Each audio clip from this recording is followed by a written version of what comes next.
Lewis Hamilton has always been one of the most naturally talented drivers in Formula One history. His instincts behind the wheel, his ability to read changing track conditions, and his fearless overtaking have earned him legendary status. But throughout his long and decorated career, there's been one tool he's never particularly warmed up to: the Formula One simulator. While most drivers rely heavily on this virtual training ground, Hamilton has often made it clear that he's not a fan. In fact, he's gone on record multiple times stating that he hardly ever drives the simulator.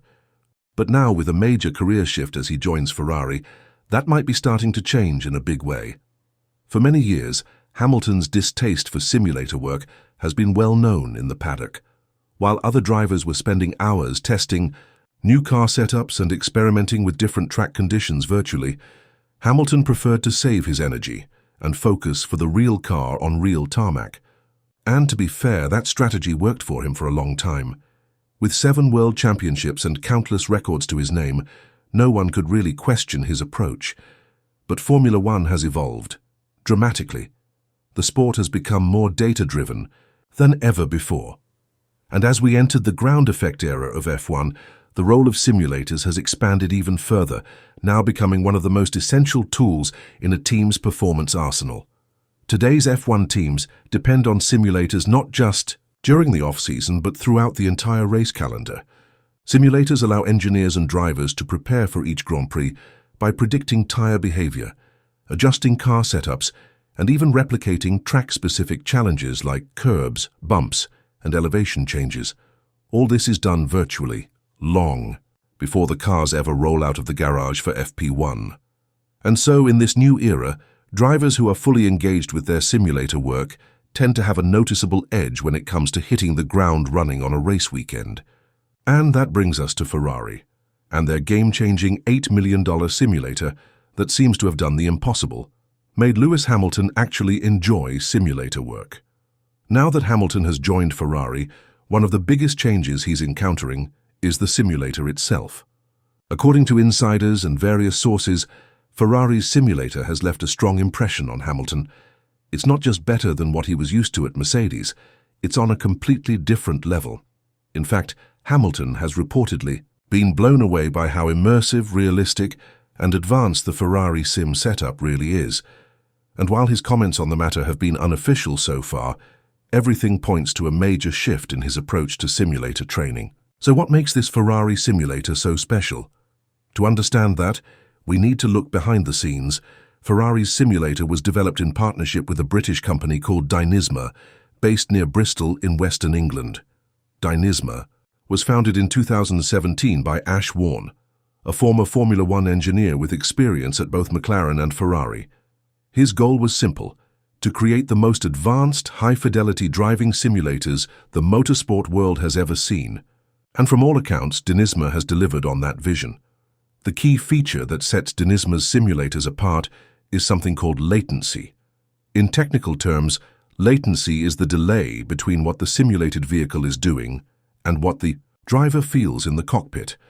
In less advanced simulators, even a delay of a few milliseconds can throw off a driver's instincts, making it harder to correct slides, manage oversteer, or get a true sense of how the car is behaving.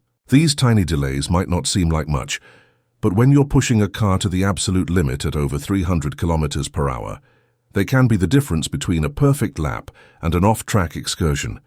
With Dynisma's system, the latency here is virtually non-existent.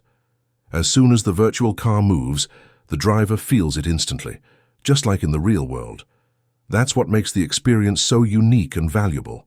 Drivers can push the car to the edge in the simulator with complete confidence that their inputs and reactions will translate exactly the same way on track. And this has been a breakthrough not just for Ferrari, but also for McLaren, another team that uses Dynisma's simulator technology.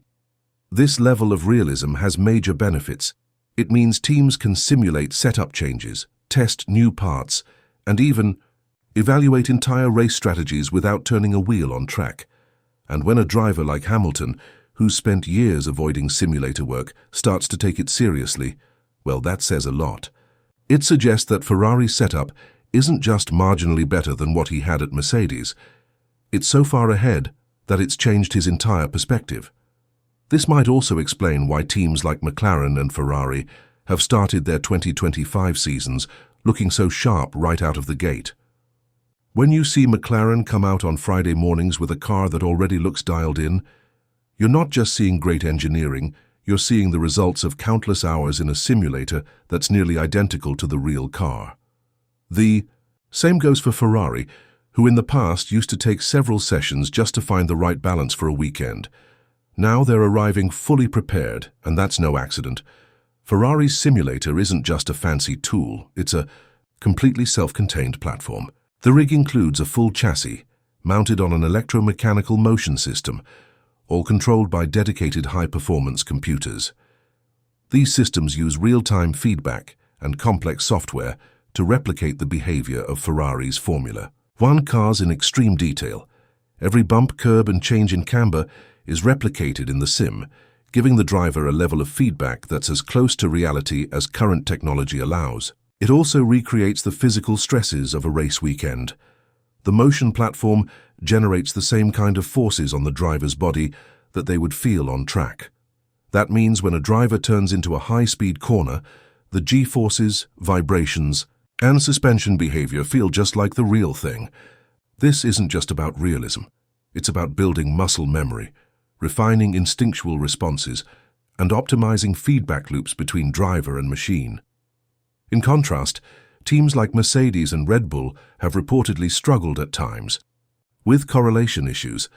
This means the data from their simulators hasn't always matched what happens on track. That disconnect can be costly. If a setup feels great in the simulator but doesn't translate to real-world performance, valuable time and resources can be wasted during a race weekend. Ferrari and McLaren's advantage lies in their ability to trust their simulation tools completely, something Mercedes and Red Bull might still be working toward. This is also why Aston Martin, who've relied heavily on Mercedes infrastructure in the past, are now investing in their own in-house simulation and wind tunnel facilities. The trend is clear.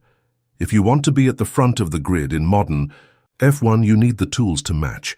And as Hamilton settles into life at Ferrari, he's realizing that these tools might just be the key to unlocking his final championship challenge. It's fascinating to see this evolution in Hamilton's mindset. He's no longer the young rookie who could rely on raw talent alone. Today's Formula One is about precision, preparation, and adapting to the digital tools that now define the sport. And for a veteran like Hamilton to embrace this change says a lot about his commitment to staying competitive in this new era. As for Ferrari, this is a massive win. Not only have they secured one of the greatest drivers of all time, but they've also given him a platform where he can refine his skills, develop his racecraft, and extract every last tenth of performance, even before the race weekend begins. Hamilton's praise of the simulator, even if unofficial, speaks volumes about where Ferrari stands right now in terms of technological innovation. In a sport where milliseconds matter, this simulator might just be the secret weapon that puts Ferrari and Lewis Hamilton back on top. And as the season